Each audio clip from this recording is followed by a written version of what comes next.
ଝାନ୍ସି ମହାନ୍ତି ଓରଫ ରାକ୍ଷୀ ମହାନ୍ତି ନାମକ ଜଣେ ମହିଳା ମୋ ନାମରେ ଏକ ମିଛ ଧର୍ଷଣ କେସ୍ କରି ମୋତେ ଜେଲରେ 167 ଦିନ ରଖାଇଲେ।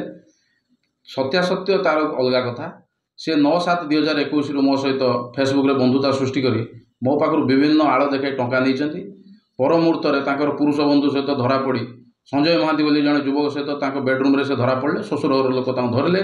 ଧରିଲା ପରେ ସେ ମୋ ପାଖରୁ ପୁଣି ଏକ ମିଛ FIR ଲେଖା କରିଲେ, ଯେଉଁ ବାବଦରେ ମୁଁ ତାଙ୍କୁ ପର ମୁହୂର୍ତ୍ତରେ ପଚାରିବାରୁ ସେ ମୋତେ ମଧ୍ୟ ଫସାଇ ଦେବେ ବୋଲିକି କହିଥିଲେ ଏବଂ ସତରେ ମଧ୍ୟ ଫସାଇ ଦେଲେ। ମୋ ପାଖରୁ ସେ ମୁଁ ଯେଉଁ ଟଙ୍କା ଦେଇଥିଲି ସେ ଟଙ୍କା ମାଗିବାରୁ ସେ ମୋ ନାଁରେ ଯାଇକି ସିମୁଳିଆ ଥାନା, ଭଦ୍ରକରେ କେସ୍ ନ କରି ସିମୁଳିଆ ଥାନାରେ କେସ୍ କଲେ ଏବଂ ଯଦ୍ୱାରା କି ମୁଁ ମିଛରେ 167 ଦିନ ଭିତରେ ରହିଲି।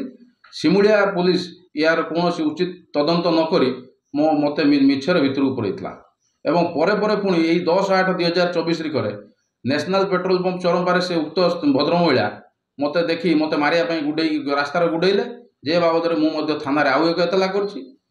ବର୍ତ୍ତମାନ ସେ ସ୍ତ୍ରୀ ଲୋକଙ୍କ ନାଁରେ 2ଟି ଏତଲା ହୋଇଛି ଥାନାରେ। ପୁଲିସ ତାଙ୍କୁ ବାରମ୍ବାର ଡକେଇଲେ, ପୁଲିସ ତାଙ୍କୁ 2 ଥର ତାଙ୍କ ଘରକୁ ଯାଇଥିଲେ ମଧ୍ୟ ସେ ପୁଲିସକୁ ଧରାଛୁଆଁ ଦେଉନାହାନ୍ତି, ପୁଲିସ ତାଙ୍କୁ ନୋଟିସ୍ କଲା ପରେ ଧରୁନାହାନ୍ତି।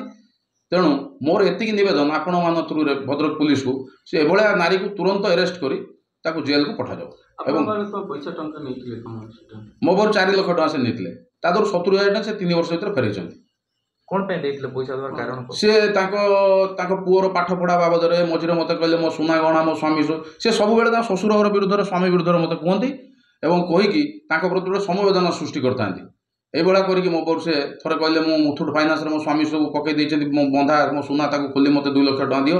ତେଣୁ ମୁଁ ମୋ ବନ୍ଧୁତ୍ୱର ଘନିଷ୍ଠତା ଦୃଷ୍ଟିରୁ ତାଙ୍କୁ 2 ଲକ୍ଷ ଟଙ୍କା ଦେଇଥିଲି। ପରେ କହିଲେ ବଡ଼ ପୁଅର ଆଡ଼ମିସନ୍ କଲେଜରେ ହେବ, 2 ଲକ୍ଷ ଟଙ୍କା ଦିଅ, ପୁଣି ନେଇଥିଲେ। ବହୁତ ମାଗିଲା ପରେ ସେ ପଇସା ପତ୍ର ଦେଇନଥିଲେ।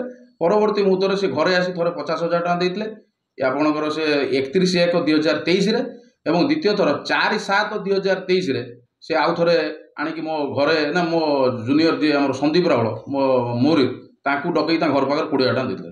ମୂଳମୂଳି ସେ 70,000 ଟଙ୍କା ମୋତେ ଫେରାଇଛନ୍ତି 4 ଲକ୍ଷ। ଏ ବିଷୟରେ ଆପଣ କେସ୍ କରିଛନ୍ତି? ଆଜ୍ଞା, ଥାନାରେ ମୁଁ ଟାଉନ ଥାନାରେ ପ୍ରଥମେ କେସ୍ କରିଥିଲି 20/10/2023। ପୁଲିସ ତାଙ୍କୁ ଡକେଇଥିଲେ କିନ୍ତୁ ସେ ଧରାଛୁଆଁ ଦେଇକି ଆଇଲେନି, ବିଭିନ୍ନ ଆଳ ଦେଖାଇ ରହିଲେ। କିନ୍ତୁ ମୋତେ କହିଥିଲେ ପୁଲିସକୁ ଯେ 8-10 ଦିନ ଭିତରେ ଆସିବେ, କିନ୍ତୁ ନ ଆସି ସିମୁଳିଆ ପୁଲିସକୁ କରାୟତ୍ତ କରି 27/10 ସେଠି ମୋ ନାଁରେ ମିଛରେ କେସ୍ କଲେ, ଧର୍ଷଣ କେସ୍। ବର୍ତ୍ତମାନ ମୁଁ ନ୍ୟାୟ ଚାହୁଁଛି ଏବଂ ଏତିକି ମୋର ଅନୁରୋଧ ଭଦ୍ରକ ପୁଲିସକୁ ଏଭଳି ନାରୀକୁ ତୁରନ୍ତ ଗିରଫ କରାଯାଉ।